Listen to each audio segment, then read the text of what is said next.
The clock ticked slowly in the dimly lit office. It was just past midnight, and the only sound was the soft hum of the fluorescent lights overhead. Jake stared at his computer screen, the glow casting eerie shadows across his face. He had taken the night shift at the old warehouse, a job that most people avoided, but he needed the money and his landlord was getting impatient. The warehouse had a reputation. It was said to be haunted, a place where strange noises echoed through the halls and shadows danced just out of sight. But Jake brushed off the stories. He was a rational man, not one to believe in ghosts or ghouls.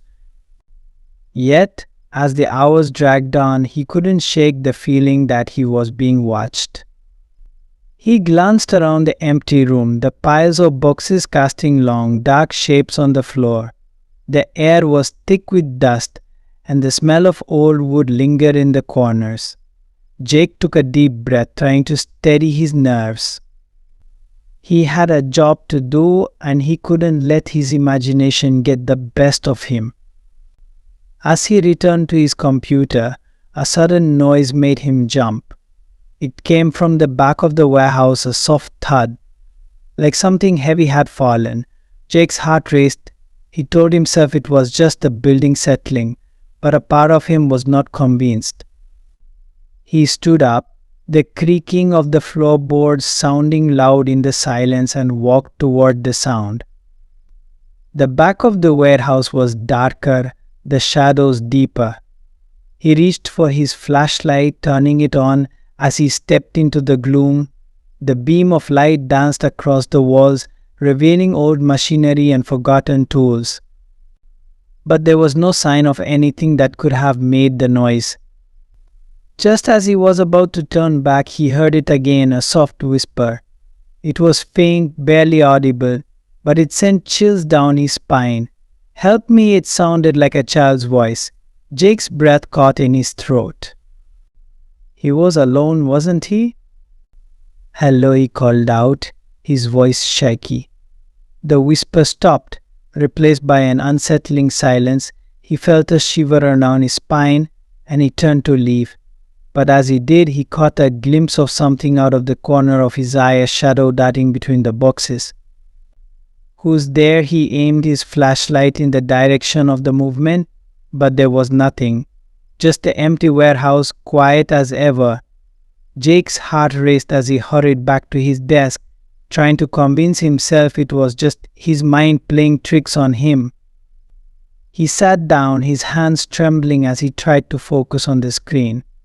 But the feeling of being watched returned, stronger than before. He could almost feel eyes on him, piercing through the darkness. He glanced at the clock, 1:30 a.m. Only a few more hours to go. Suddenly the lights flickered. The hum of the fluorescent bulbs buzzed louder, and then they went out completely. Jake's heart pounded in the darkness. He fumbled for his flashlight, his breath quickening. The beam cut through the black, illuminating the rows of boxes around him. "Okay, just a power outage," he muttered to himself, trying to stay calm. But deep down, he knew it was more than that. The warehouse felt alive, as if it were breathing, watching. He could hear the faintest sound of footsteps echoing in the distance, though he knew he was alone. "Is anyone there?" he shouted, his voice trembling.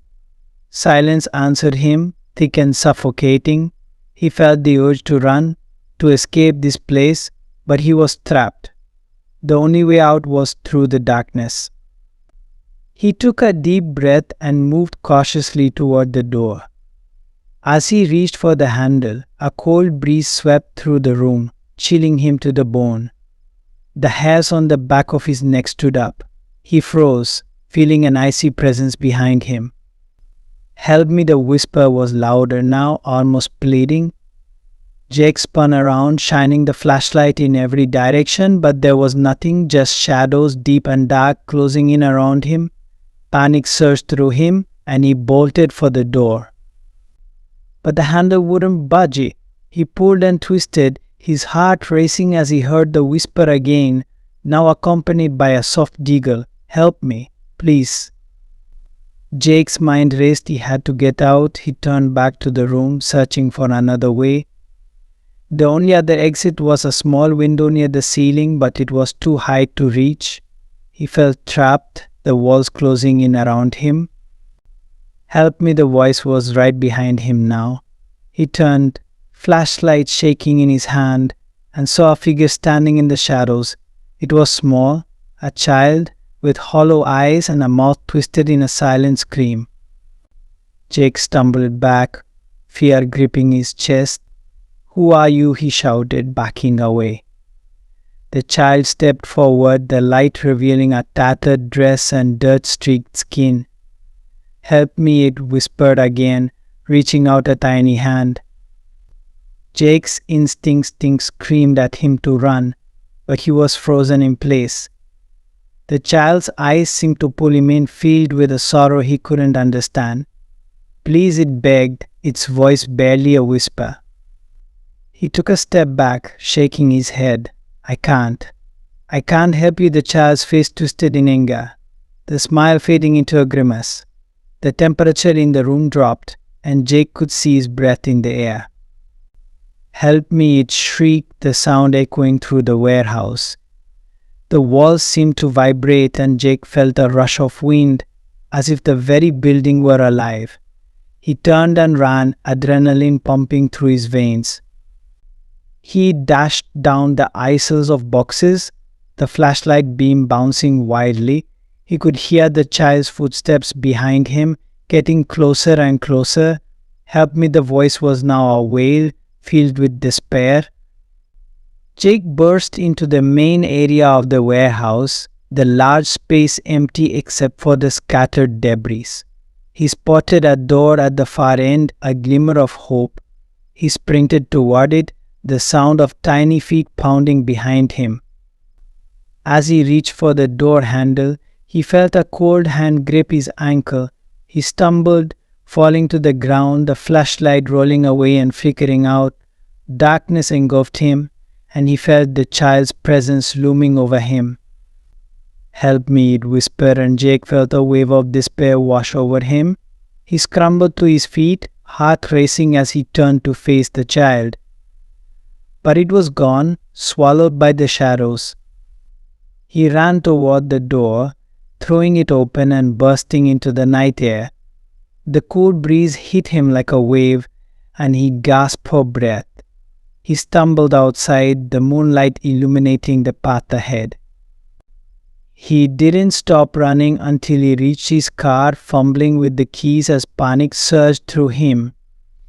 Once inside, he locked the doors and took a moment to catch his breath. The warehouse loomed behind him, dark and foreboding. He could still hear the child's voice echoing in his mind. "Help me." Jake drove away, the tires screeching against the pavement. He didn't look back, but he could feel the weight of the warehouse pressing down on him.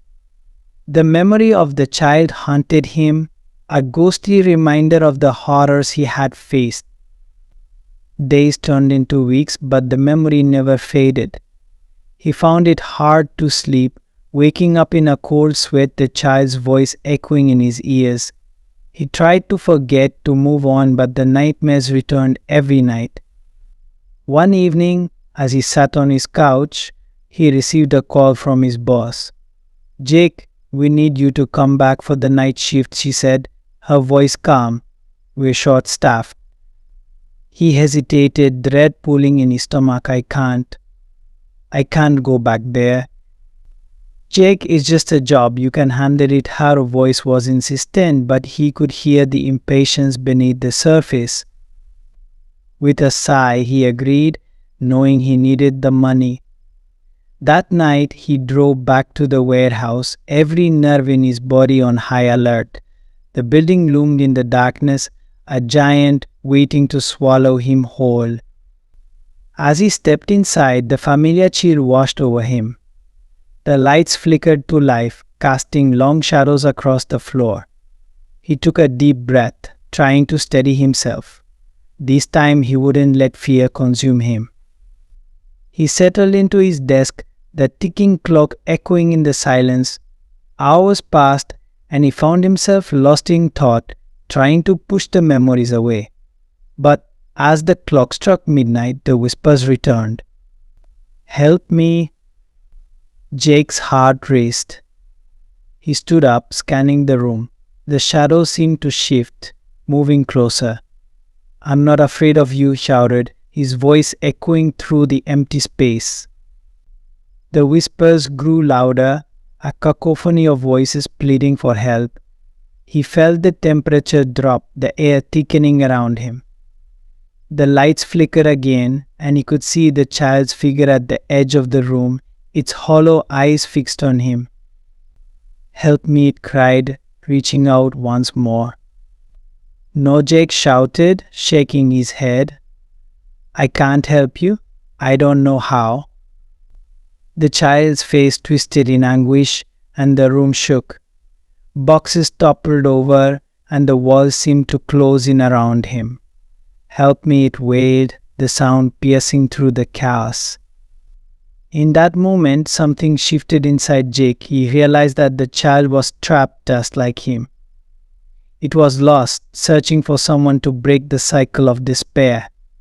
He took a deep breath, steeling himself against the fear. "Okay," he said, his voice steady. "I'll help you. Just tell me what you need." The child's face softened, the anger fading away. "Free me," it whispered, and Jake felt a rush of understanding. The child was a victim, just like him, trapped in the darkness of the warehouse. "Where are you trapped?" Jake asked, his heart racing. "I'll find a way to help you."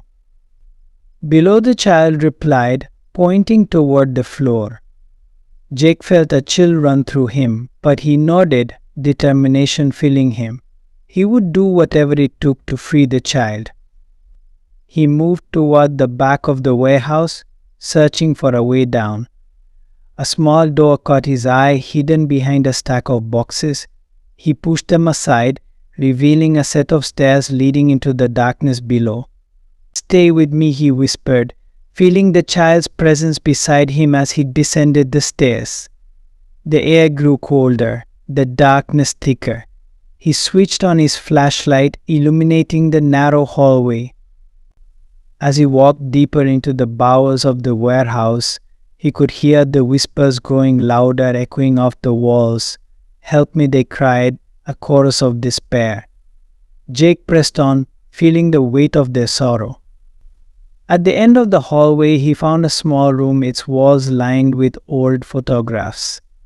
They were faded and torn, but he could make out images of children, their faces filled with fear. In the center of the room was a small, rusty cage. Jake's heart sank as he approached it. Inside was a small figure, curled up and trembling. It was another child, just like the one he had seen above. "Help," it whispered, its voice barely audible.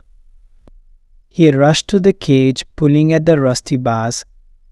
"I'm here, I'll get you out," but the bars wouldn't budge. Panic surged through him as he looked around for something to break the cage. "Please," the child in the cage begged Dag. "Help me." Jake's mind raced. He needed something heavy, something to break the bars. He spotted an old metal pipe lying on the ground and grabbed it, swinging it against the cage with all his strength. The metal clanged loudly, sending vibrations through the air. With each blow, the bars began to bend, and he felt hope surge within him. He swung the pipe again, and finally, with a loud crack, the bars broke free. The child inside crumbled out, eyes wide with fear and gratitude. "Thank you," he cried, and Jake felt a rush of relief wash over him. But as he turned to leave, the whispers grew louder, filling the room with a deafening roar. "Help us," they screamed, and Jake realized that there were more children trapped in the darkness. He turned back, determination burning in his chest. "I'll help you all," he shouted, his voice echoing through the chamber. He moved to the next cage, then the next, breaking each one open, until the room was filled with frightened but free children. "Thank you," they cried, their voices a chorus of relief. But as the last cage opened, the shadows in the room began to shift, dark figures emerging from the corners. The child he had first seen stepped forward, its face twisted in rage. "You freed them, but you can't escape," it shrieked, and the other shadows joined in, surrounding Jake and the children. "Run," he shouted, pushing the children toward the stairs. "Get out of here." The shadows lunged at him, but he stood his ground, swinging the pipe wildly. "I won't let you take them," he yelled, feeling the weight of their despair pressing down on him. The children scrambled up the stairs and Jake followed, heart pounding. He could feel the shadows closing in, their whispers filling the air. "Help us," they cried, but he refused to listen. He burst into the main room of the warehouse, the cold air hitting him like a wave. The children were already outside, waiting for him. "Come on," he shouted, urging them to run. But as he turned to leave, the shadows surged forward, grabbing at his legs. He felt their icy grip pulling him back, the whispers growing louder, drowning out his thoughts. "Help us," they screamed, and Jake felt himself being dragged into the darkness. He fought against them, but their grip was too strong. "Run," he shouted to the children, tears streaming down his face. "Don't look back." But as they fled into the night, Jake felt himself slipping away, the shadows consuming him. "Help me," he whispered, but it was too late. The darkness closed in and he was lost. The next morning, the sun rose over the warehouse, casting long shadows across the ground. The building stood silent, its secrets buried deep within. No one would come looking for Jake, and the children he had freed would carry the memory of that night with them forever. But in the depths of the warehouse, the whispers continued, echoing through the empty halls. "Help us," they cried, a haunting reminder of the darkness that lingered just beneath the surface. And somewhere, deep in the shadows, Jake's voice joined theirs. "Help me."